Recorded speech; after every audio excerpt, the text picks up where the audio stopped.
Hello, I hope you're doing well. Welcome to my annual Christmas special video. This is a tradition that I started on this channel, and I of course hope that everyone is having a wonderful day, but if Christmas Day or this time of year is particularly difficult for you, I hope that having a little bit of extra content to watch can be, I don't know, somewhat of a distraction. Anyways, I filmed this over the past 1 or 2 weeks, so it's definitely not like a single day of events. That would be a little bit crazy. But yeah, there is a little bit of behind the scenes design work, some Christmas baking, crafting with polymer clay, trying some new art supplies, and I am going to show off my new Montblanc fountain pen. I was also going to do an unboxing of some stationery goodies that I purchased, and in that order is a bottle of yellow fountain pen ink, which I am very hopeful that it is my perfect yellow. If you have watched my videos in the past, you might know that I have been looking for my perfect yellow fountain pen ink for quite a number of years. However, the parcel has not arrived yet. So yeah, that's kind of a shame, but I will try to include it in my December planner update. Hopefully it arrives by the end of the year. If not, then it'll probably be part of my January planner update.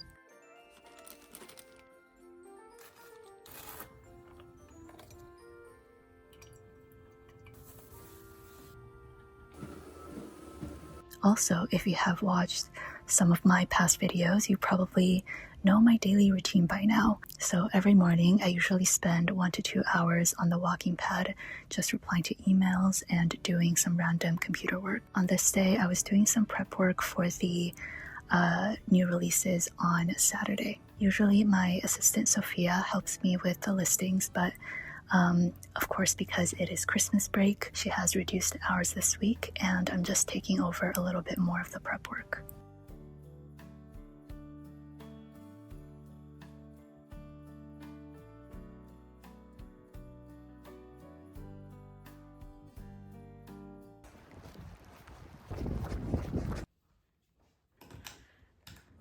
Wow.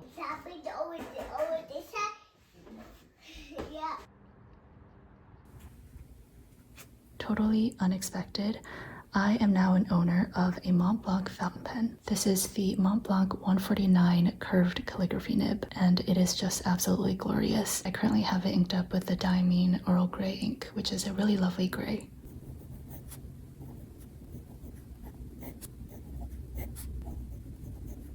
So the story behind this pen is that my friend, who I call them my friend, but it is actually my boyfriend.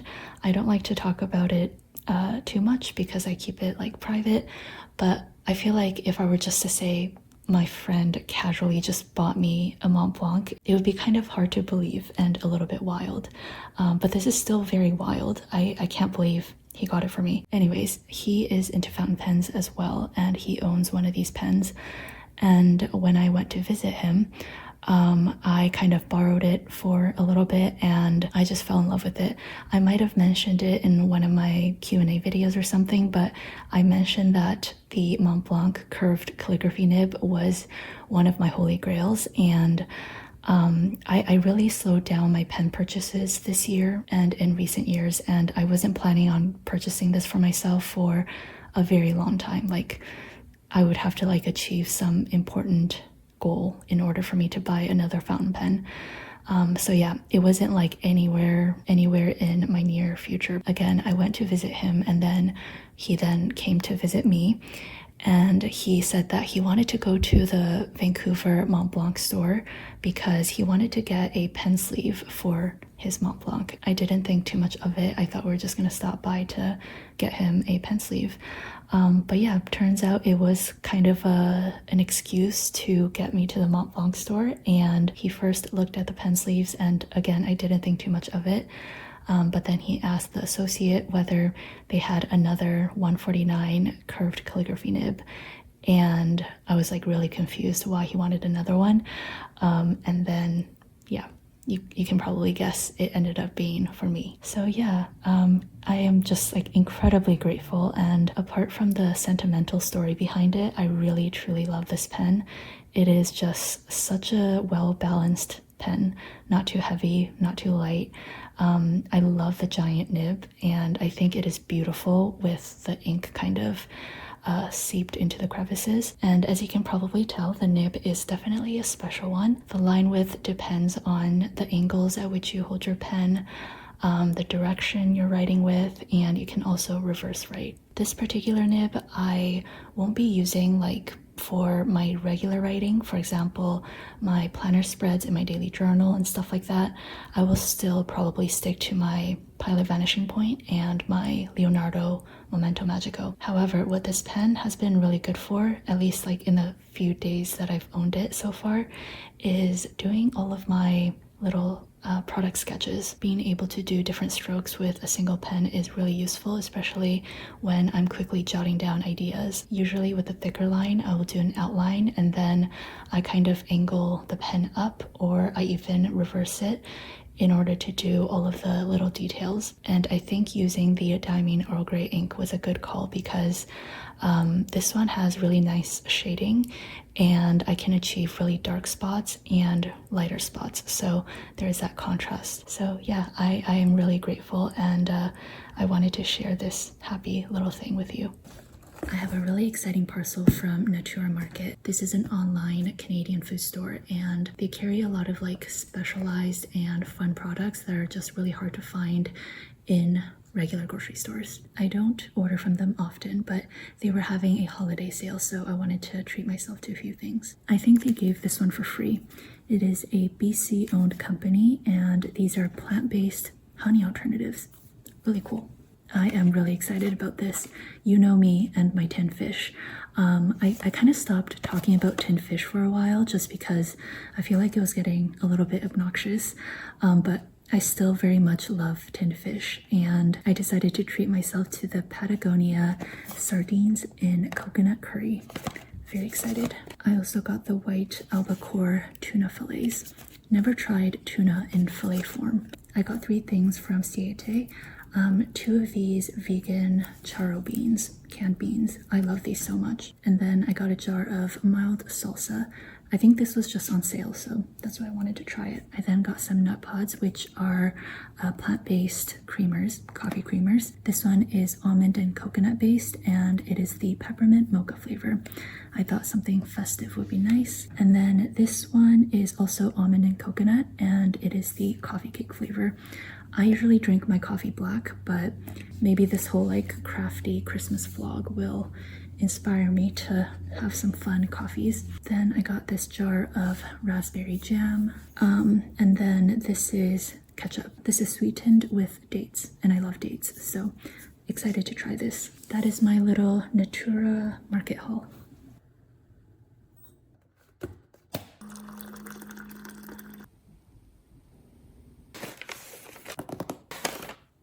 So a few days ago, I went to the Vancouver pen shop, and I actually didn't get any fountain pen related stuff. However, I did get some of these Caran d'Ache water-soluble wax pastels. I have almost zero experience with water-soluble pencils or anything of that sort, and I have almost zero experience with pastels and like crayon-like stuff. I don't know what prompted me to get these, but I kind of just want to experiment with some new art supplies. So my understanding of these sticks is that you can use it just normally as like pastel crayons, or you can add some water and, okay, that is really crooked, and kind of use it as watercolors. So I have some water here. This first column, I'm just going to leave it as is, and the second column, I will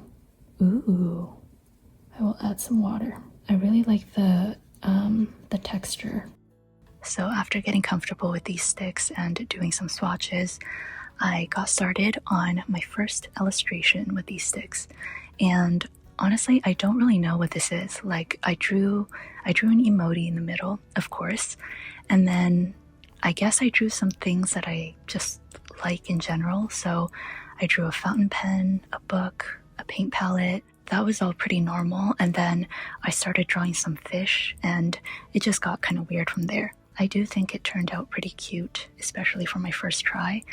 I think there's definitely a learning curve.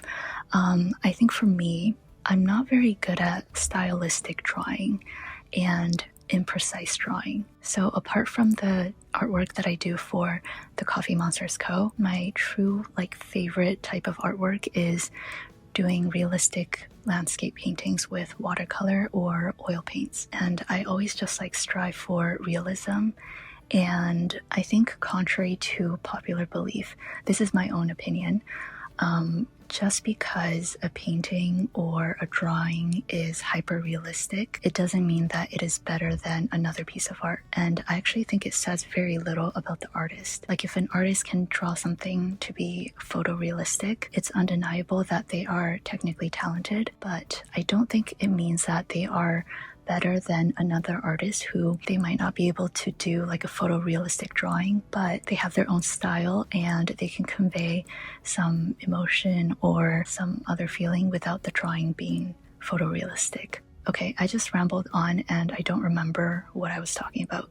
Oh yes, so the reason why I went on that tangent is that I don't think that I'm actually very stylistically talented. In this case of trying these new watercolor sticks, I really struggled with trying to figure out when I should leave the crayons as is and leave the texture of the paper there, and when I should apply water to turn it into a light wash of watercolor. So yeah, I think this is actually going to be one of my personal goals for next year, just to work on my artistic style a bit more and try out different mediums.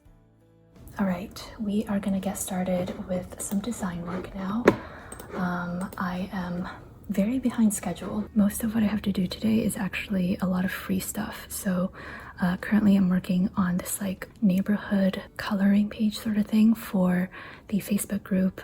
Every year I always upload some sort of DIY or activity to the Facebook group. So again, similar to this video, if someone is kind of struggling around this time of year, maybe some fun activity can help just a little bit. So yes, this is me currently working on the free printable. I also want to finish up the January 2026 order freebie. That's the free sampler we give with every order. I also need to finish up the December newsletter freebie. Oh, and also the 2026 subscription infographic and theme previews, which it is currently late December, and I'm not gonna lie, I have been procrastinating this for a very long time. I honestly should have published this information by now, but I have just been putting it off for so long because I am announcing some pretty big changes. I'm not too sure if the changes would be announced by now. Maybe I will wait literally until New Year's Eve. I have spoken about this a few times, but essentially I will be cutting down the subscription to something that is a lot more manageable for me. Currently we have 3 different subscription types: Snail Mail, which is only stickers; Washi Wizard, which is the washi tapes; and Pen Pal, which is the stickers plus washi tape plus 1 accessory item. And I love this subscription so much. I have been able to experiment with a bunch of different things, and I think a lot of fun ideas, products, and themes came out of it. So I have decided that I'm going to continue with the subscription for next year, but it is again going to be dwindled down to something very small and manageable for me. This past year just has really been kind of a reality check that my lifestyle isn't very sustainable, and I need to make actual material changes to my workload. Change is very scary for me, and part of me feels like I'm kind of giving up, or I am admitting defeat almost, even though I know that's kind of silly. Everyone has their limits, and I've kind of gone beyond that, so I'm just taking a step back. Anyways, I'm gonna stop blabbering about this. Long story short, today I am working on a bunch of miscellaneous design work.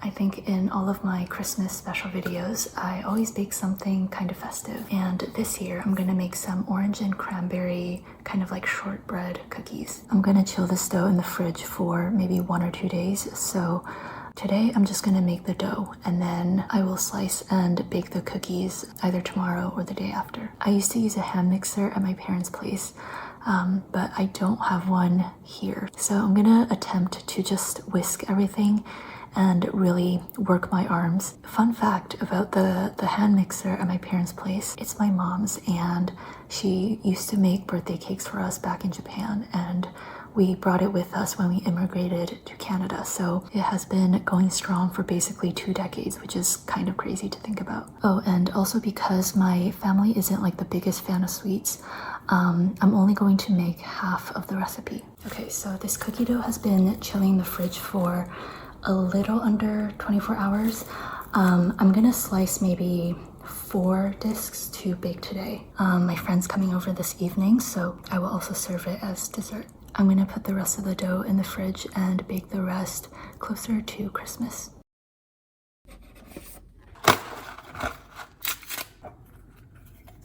Okay, I have been really looking forward to this. I have this giant block of Fimo Soft polymer clay, and I also have this waterproof glaze. So something that I have been really wanting is some sort of a paintbrush rest. Whenever I paint, I just like leave my paintbrushes everywhere, and I just want a little thing that can keep all of my paintbrushes in place. And if I have time, I also want to make a pen holder, but we will see how long this takes me because I am not the most proficient with clay sculptures. I was really into polymer clay when I was younger, but yeah, I don't sculpt regularly anymore.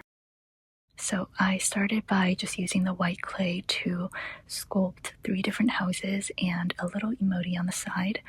And I was gonna bake it in the oven as you do with polymer clay, then paint everything with acrylic paint, add in details and stuff like that, and then cover everything with the waterproof glaze. So with polymer clay, it is, I feel like, a lot of patience. Because when you first like break off the piece of clay that you're working with, it is very stiff and brittle, and you kind of have to warm it up in your hands. And in the beginning, it feels impossible to work with this clay. But then after it kind of gets soft, you can slowly mold it into whatever shape. I wanted these houses to be very rounded and kind of wonky looking, partially because I thought it would be cute, but also I will admit, partially it is because I didn't want to spend the time to make it look more precise and realistic. There are special rolling pins and cutters for polymer clay, but I don't have that, so I just use like the glaze bottle, and I kind of use that as the makeshift rolling pin. And whenever I needed like a flat circle, what I would do is just roll out a little ball and then use the cap of the bottle to kind of squish it down into a perfect circle.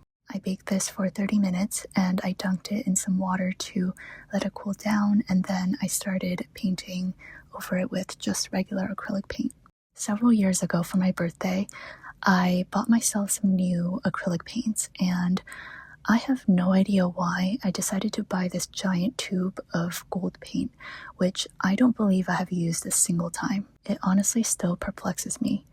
Maybe I thought I was getting like golden yellow as a color, but then it ended up just being gold. I don't know.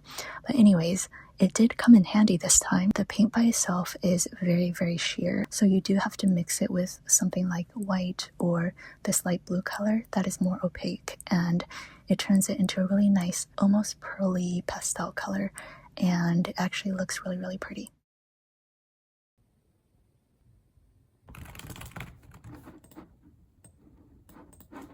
Currently, I'm just going through the Facebook group and responding to anything that I might have missed during the day. I basically spent the rest of the evening replying to emails, replying to Facebook comments, Instagram comments, TikTok comments, and YouTube comments. Yeah, it is quite a bit. I absolutely love responding to comments, and I think part of my thing is that I basically respond to every comment unless I just am completely overwhelmed. And I always get like friends or other business owners just like being completely baffled at this. And on one hand, I really do enjoy it, and I feel like it's just a polite thing to do. On the other hand, I do think I need to find a better balance, because sometimes I'm just like on my phone while I'm with loved ones, and it's like I'm very conscious of the fact that it's kind of annoying. So yeah, I don't know. I need to work on this for next year. Anyways, I think that wraps up this video. Thank you so much for watching, and I hope you have a wonderful rest of your day, week, month, and 2025. Okay, take care and goodbye.